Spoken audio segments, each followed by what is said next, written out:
We as brothers and sisters, one day we as lawyers, one day we as professionals that identified with his career and profession. Listen to me, ladies and gentlemen, we would find Beverly. But my big question is, are you living in the Lord? We may be seeing you today, but tomorrow may never be yours. If you should pass away, God forbid, would you die in the Lord? Or you are buying time? Time may not be on your side. Make hay whilst the sun shines.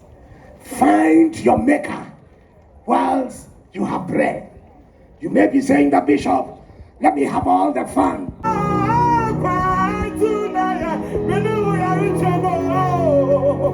And it's here, said I know. Also, I cry tonight, I reach, and it's here, said I know. I went to be one, oh, I'm a new year, too. What would you me?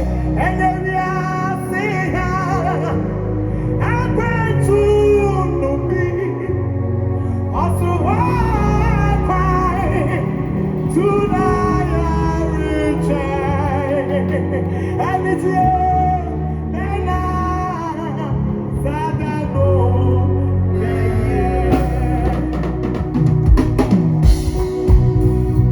me know me and your baby.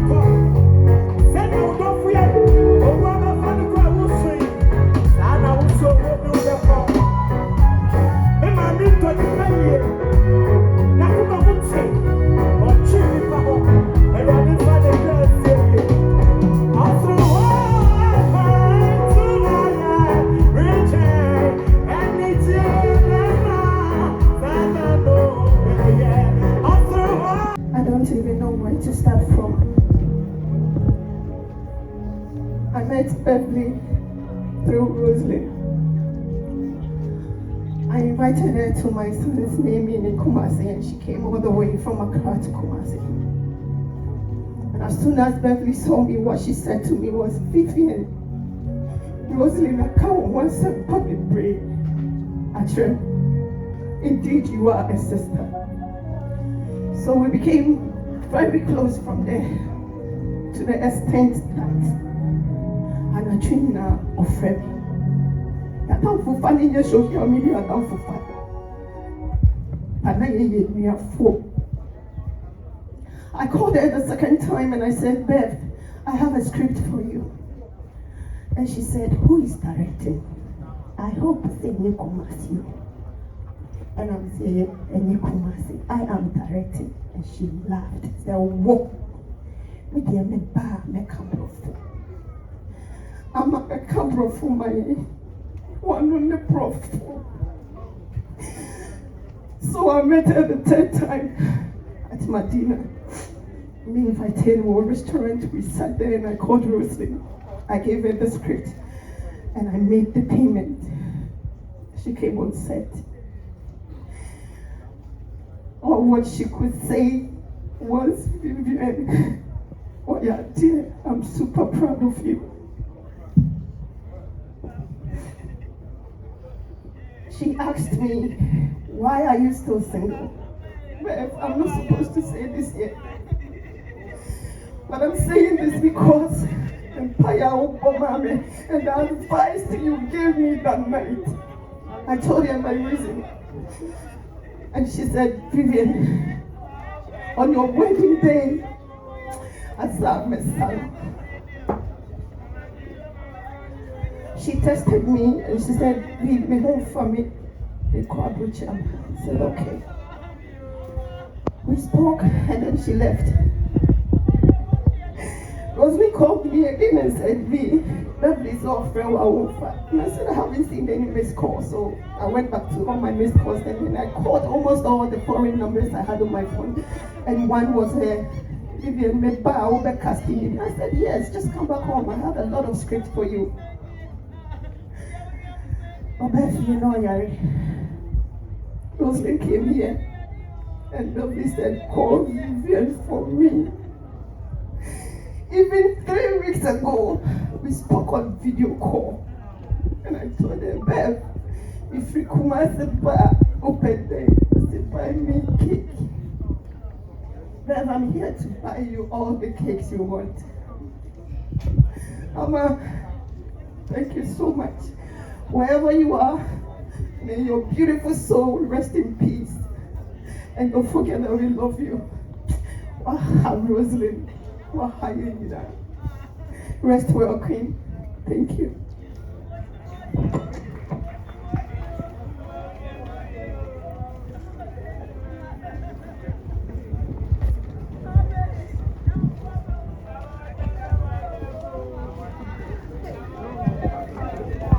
To me, she was the friend who called at 2 a.m. just to laugh.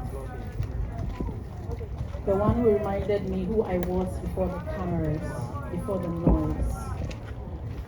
The world knew her talent, her grace, her fire, but I knew her heart. And that heart was the biggest I've ever known. She gave love freely. She was a sister, a friend, a mother, and a fighter. At age 42, she's left us too soon after carrying the weight of cancer in silence. That was Ama. Strong enough to smile through pain and graceful enough to make sure others never worry about her. There are some people we meet in life who feel like sunlight. Beverly, that was the kind of person she was.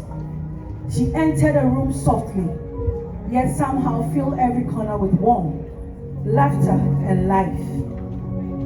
Even on the darkest day, she carried light within her, the kind that made people feel safe, seen, and loved. Today, that light feels unbearably far away. On screen, she gave us life. Whether she was playing the bold best friend, the complicated wife in Woe to Men, or the woman fighting for her place in Market Queens, Beverly brought truth to every role. She did not simply act, she felt, and she made us feel with her.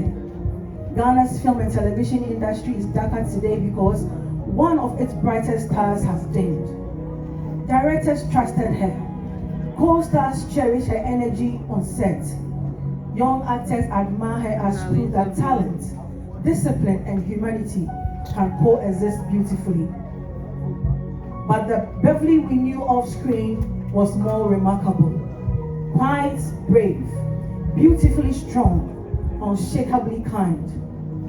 Beverly's courage deserves special appreciation. Even while she was fighting the silent battle, she showed up and supported Rifa 2025. She graced the red carpet as the warrior she was, smiling, radiant, and standing as the great supporter she has always been. In the face of pain, she chose presence, love, and grace. That strength will never be forgotten. I will miss her voice. I will miss her laughter. I will miss the comfort of simply knowing she was here. But perhaps people like Beverly never truly leaves us. Perhaps they become part of the story we tell, the memories we protect, and the love we carry forward. So today, I do not mourn a sister.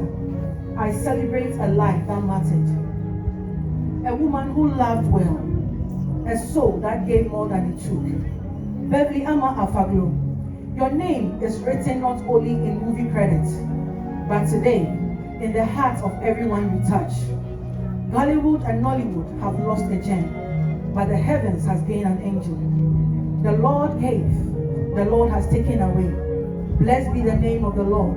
Job 1:21. Rest now beautifully, Aman. When heaven call your name, earth grew quieter, but the lights remain. Rest well, little sister.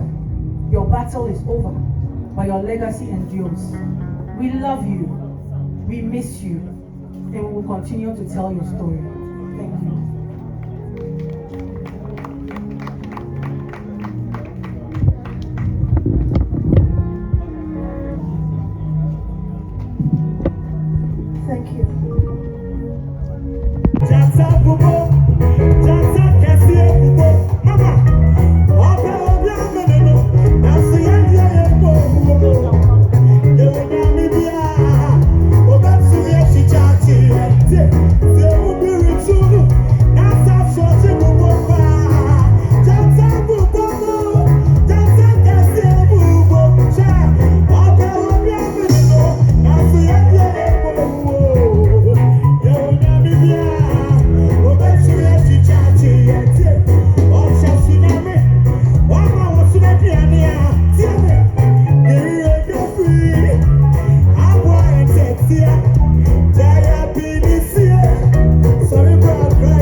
Good evening.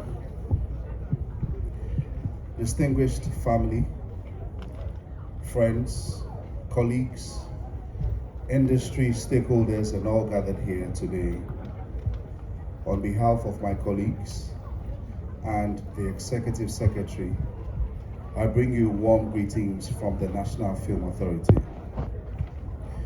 We're not just here to mourn, we're here to celebrate a life, an extraordinary life. A life that touched hearts, lifted spirits, and left an indelible mark on all of us. Today I stand before you not only as a colleague in the film industry, not only in my capacity as Deputy Executive Secretary, but as a friend, a brother, and someone who had the privilege of knowing Beverly Afaglo very closely. Beverly was, without question, one of the most beautiful souls I have ever encountered. And I don't just mean her outward beauty, which we all saw and admired, but the beauty of her heart. She was kind.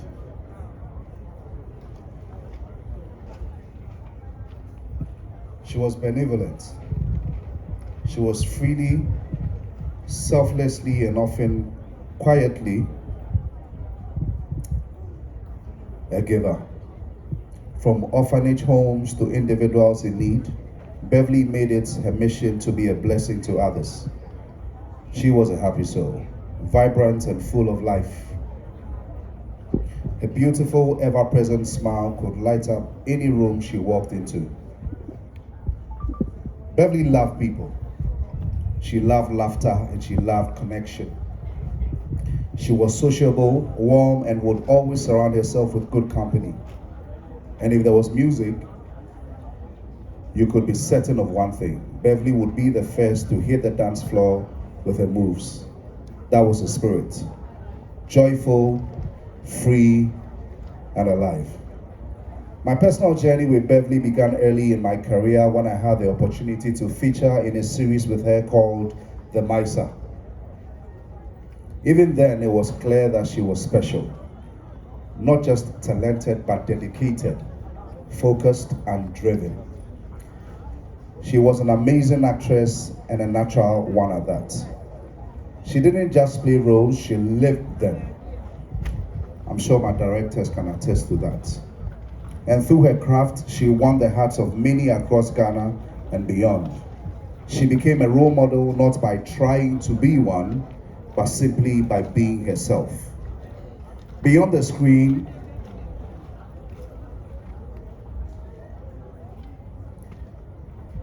Beverly was a woman of purpose and very hardworking.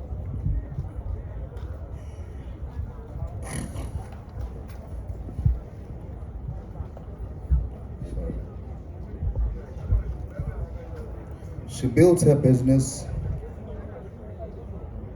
expanded it, and turned it into a successful brand we popularly call Traffic Shawarma, with branches scattered across the Greater Accra and Central regions. She was a symbol of what determination,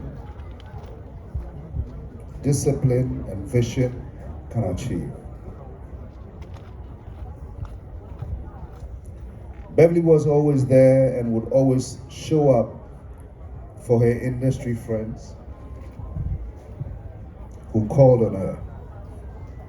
There were times in my life when I faced challenges and Beverly would show up, not just with words, but with action. She would go out of her way to help me find solutions. That was who she is, reliable, compassionate, and present. She was also a woman grounded in her beliefs, deeply spiritual and very prayerful. And I believe that faith carried her through life with strength and grace. She was also a woman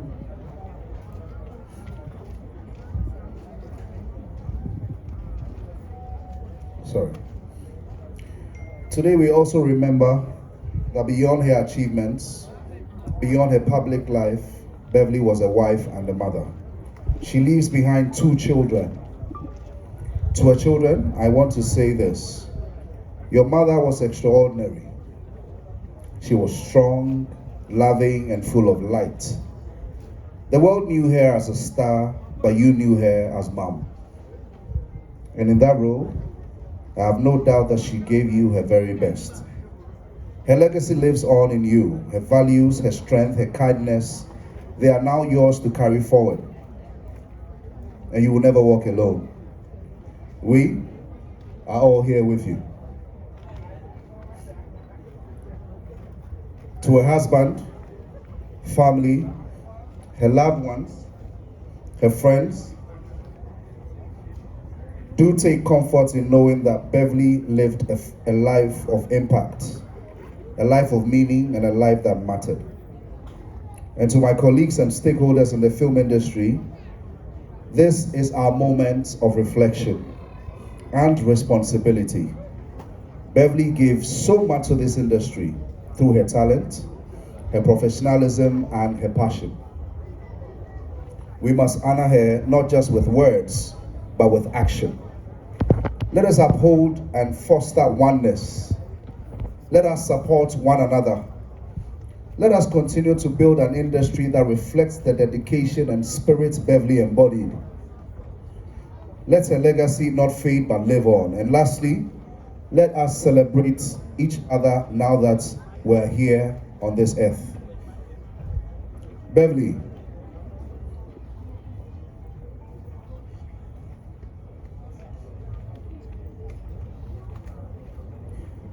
it is difficult to say goodbye,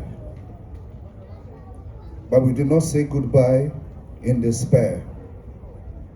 We say it with gratitude. Thank you for your friendship. Thank you for your kindness. Thank you for your laughter. Thank you for the light you brought into our lives. You have run your race. You have fought a good fight, and you have left your mark.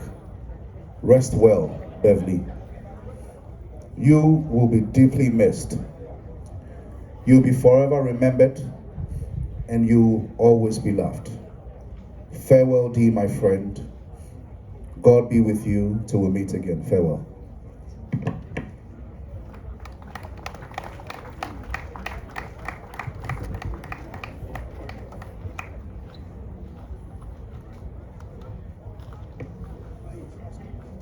Will your anchor in the storms of life, when the clouds unfold their way?